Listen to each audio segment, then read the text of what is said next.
Soyez bénis, frères bien-aimés en Christ, et vous qui nous suivez de partout, les amis du pasteur Bienvenu Massia. Je vous aime, c'est pourquoi je me dépense pour venir chez vous avec la parole de Dieu qui vous bénit. Mon frère, je vais donner toujours un enseignement sur la délivrance. Dans cette série des enseignements sur la délivrance, aujourd'hui je parlerai de comment garder sa délivrance. Comment garder ta délivrance.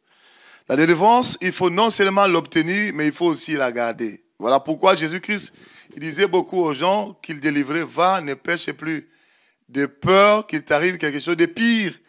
C'est-à-dire, celui qui reçoit la délivrance, une fois qu'il ne travaille pas pour la garder, ça peut tourner en pire. Voilà pourquoi nous devons garder. Parce que Dieu, tout ce qu'il nous donne de Genèse à Apocalypse, il a toujours voulu que ses enfants gardent. Tu dois garder ta délivrance après l'avoir reçue. Pour mieux garder ta délivrance, tu dois comprendre. Tu dois connaître comment on la garde maintenant. Le tout premier point de comment garder ta délivrance, je dirais, c'est on garde sa délivrance en combattant l'ennemi. Combattre l'ennemi. Ça peut paraître simple. Combattre l'ennemi, ça veut dire quoi? Beaucoup de chrétiens ne combattent pas l'ennemi, mais combattent les hommes. La Bible dit, vous n'avez pas à lutter contre la chair et le sang, mais contre les esprits. Mais nous luttons contre la chair et le sang, c'est-à-dire l'homme. Quand tu te mets à combattre l'homme, tu es dans la distraction et tu vas réouvrir les portes. Mais il faut combattre plutôt l'ennemi Satan. Jésus-Christ avait Pierre en face de lui, qui parlait de n'importe quoi, pour l'empêcher d'aller à la croix. Qu'est-ce que Jésus-Christ a fait? Il a combattu l'ennemi. Il a dit, arrière de moi, Satan. Mais c'était Pierre qui faisait ça. Mais lui, il a vu celui qui était derrière, l'ennemi qui était derrière Pierre. Et il a menacé l'ennemi. Ah, il n'a pas appelé Pierre Satan. Non, non. Il a vu plutôt Satan entrer en Pierre pour l'empêcher d'aller dans le royaume, dans Golgotha, pour donner la vie éternelle aux gens. Il a prier arrière de moi, Satan, pour chasser l'esprit. Tu ne peux pas combattre les hommes. Combat l'ennemi, Satan. Tu veux garder ta délivrance, on t'insulte, on te critique, tu le verras plus même après la délivrance. Le diable enverra des gens pour t'insulter, te critiquer, pour te chercher des problèmes, t'accuser même faussement. Mais il faut combattre les esprits, l'ennemi, mais il ne faut pas combattre les hommes. Quand tu prends la décision de combattre l'ennemi, mais pas les hommes, tu es dans une bonne voie pour garder ta délivrance. Et aussi, pour combattre l'ennemi, il faut savoir comment on le combat. Éphésiens chapitre 6, de 10 à 18, on nous parle des armes spirituelles. La Bible dit, revêtez-vous de toutes les armes. Ce combat que tu dois livrer contre l'ennemi, il faut te revêtir de toutes les armes spirituelles afin de tenir ferme. La vérité comme ceinture, la cuirasse de la justice et le bouclier de la foi. On nous parle de l'épée de l'esprit qui est la parole de Dieu. On nous parle de casque du salut. On nous parle de la prière. Mon frère, ma soeur, tu dois rester dans la vérité, pas dans le mensonge. Tu dois rester dans la foi comme bouclier, pas dans l'incrédulité. Tu dois rester dans le cuirasse de la justice, pas dans l'injustice. Tu dois rester dans le casque du salut, pas dans le casque du salut, ça veut dire simplement les pensées du salut, les idées du salut. Ne rentre pas dans les pensées de la perdition. Frère bien-aimé, quand tu as tous ces armes-là, la prière aussi, tu seras fort, tu seras armé. Lorsque tu vas résister au diable, il fuira l'un de vous. La Bible dit résister au diable et il fuira. Il y a aussi le deuxième point pour garder sa délivrance. Il faut vivre la seigneurie de Jésus-Christ. Il faut non seulement avoir Jésus-Christ comme Seigneur, mais il faut aussi vivre la Seigneurie de Jésus. Que ta vie doit être influencée par la Seigneurie de Jésus-Christ. Tu dois vivre à Jésus-Christ comme Seigneur. Il a dit, pourquoi m'appelez-vous Seigneur, Seigneur? Mais ne faites-vous pas ce que je vous dis. C'est ce que le Seigneur a dit. Pourquoi m'appelez-vous Seigneur, Seigneur? Ne faites-vous pas ce que je vous dis. En d'autres termes, pourquoi m'appelez-vous Seigneur, Seigneur? Ne vivez-vous pas ma Seigneurie? Luc chapitre 6, verset 46. Ce n'est pas suffisant d'appeler Jésus-Christ Seigneur, mais on doit vivre, faire ce qu'il veut. C'est vivre la Seigneurie de Jésus, qu'il soit réellement Seigneur. Qu'il ne soit pas seulement Seigneur du nom, mais qu'il soit Seigneur dans ta vie, tous les domaines de ta vie. Ça veut dire quoi être Seigneur? On doit faire ce qu'il veut dans tous les domaines. Pourquoi m'appelez-vous Seigneur, Seigneur? Ne faites-vous pas ce que je veux. Jésus-Christ sait, si tu traites avec lui comme Seigneur, tu dois faire ce qu'il veut. Dans tous les domaines. Le mariage, les affaires, l'argent, le ministère, les églises. Tu ne peux pas faire ce qui te vient à la tête, faire ce que Jésus-Christ veut. Vivre la Seigneurie de Jésus-Christ. Et le troisième point de comment garder sa délivrance, tu dois vivre le ministère personnel. Tu dois personnellement servir. Le ministère personnel veut dire simplement le service personnel que Jésus-Christ veut que tu fasses. Tu dois demander au Seigneur, que veux-tu que je fasse? Comme Paul avait demandé. Que veux-tu que je fasse pour que tu saches quel ministère il t'a appelé pour un but? Même si tu ne deviens pas pasteur, enseignant de la parole, mais il y a quelque chose qu'il veut que tu fasses. Tu habites à couser, il était en train de coudre les habits pour donner aux veuves. C'était aussi son travail à lui. Qu'est-ce que Dieu veut que tu fasses? Demande au Seigneur, que veux-tu que je fasse? Et quand tu auras saisi ce qu'il veut que tu fasses, accroche-toi à cela. Accroche-toi à cela. Tu seras béni là, tu seras protégé là. Quand tu feras exactement ce qu'il veut. Parce qu'il t'a délivré pour un but, pour que tu puisses le servir. Et puis tu ne peux pas le servir comme ça, tu veux le servir avec un ministère personnel. Je ne te dis pas d'aller créer une église. Ministère personnel, c'est-à-dire un service personnel que Dieu t'a donné pour le faire. Parce qu'il y a des services généraux. Évangéliser, tout le monde doit le faire. Hein? Témoigner, c'est tout le monde qui va le faire. Mais il y a aussi quelque chose de personnel que Dieu t'a donné, que tu dois faire pour lui. Cherche à le découvrir dans la prière et fais-le. Et tu seras protégé et gardé. Tu dois non seulement vivre le service ou le ministère personnel, tu dois aussi vivre la communion fraternelle. La communion fraternelle, là, je parle des autres frères.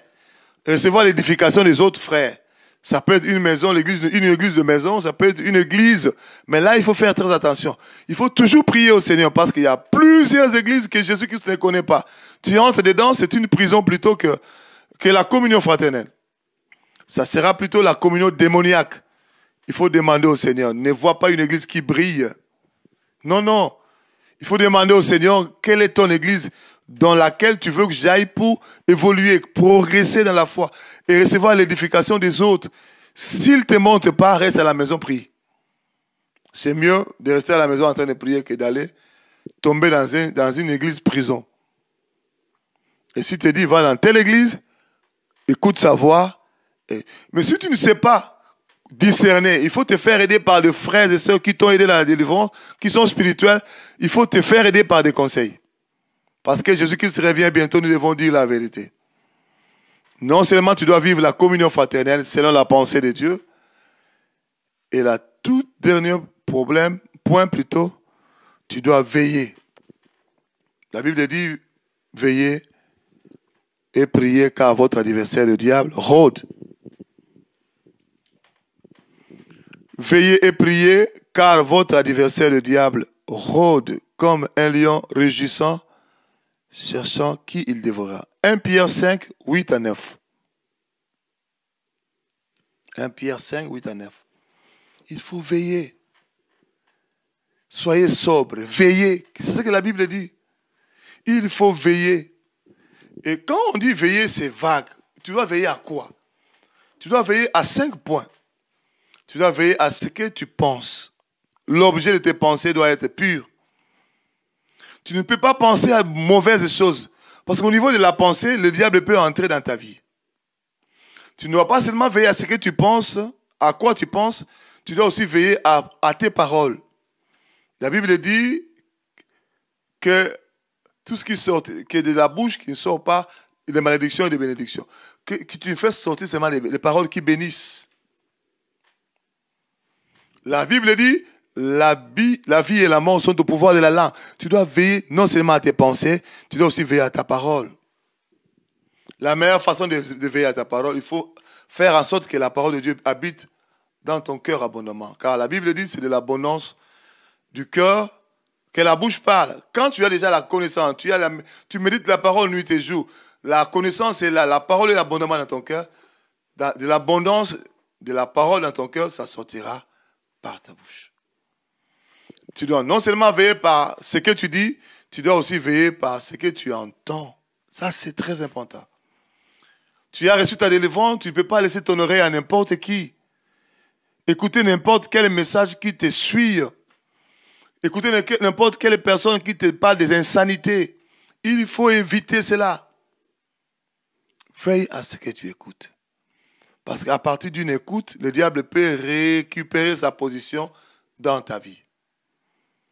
Et tu dois aussi veiller à ce que tu fais, tes actions et réactions.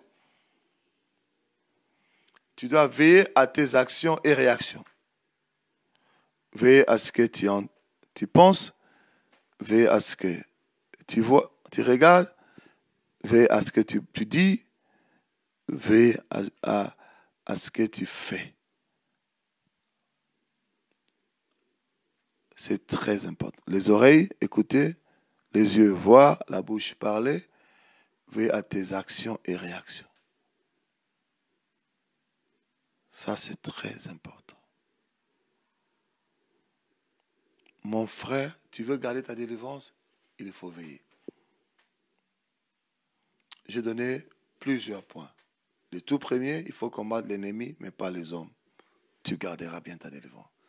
Il faut te revêtir de toutes les armes. En combattant l'ennemi, il faut avoir toutes les armes. Ephésiens chapitre 6, de 10 à 18. Et puis, tu dois également vivre la Seigneurie de Jésus. Ça, c'est très important. Quand tu vis la Seigneurie de Jésus, tu es protégé. Il est Seigneur, toi tu es brebis. Le Seigneur, l'Éternel est mon berger. La Bible dit, je ne manquerai de rien. Tu ne manqueras pas de la protection de Dieu. Parce qu'il est Seigneur, il est berger, il te conduit. Tu ne manqueras de rien. La protection sera là. Tu garderas ta délivrance. Non seulement tu dois vivre la Seigneurie de Jésus-Christ, tu dois également vivre le ministère personnel, le service que Dieu te révèle pour faire. Un autre point, tu dois vivre la communion fraternelle, selon la révélation de Dieu. J'insiste.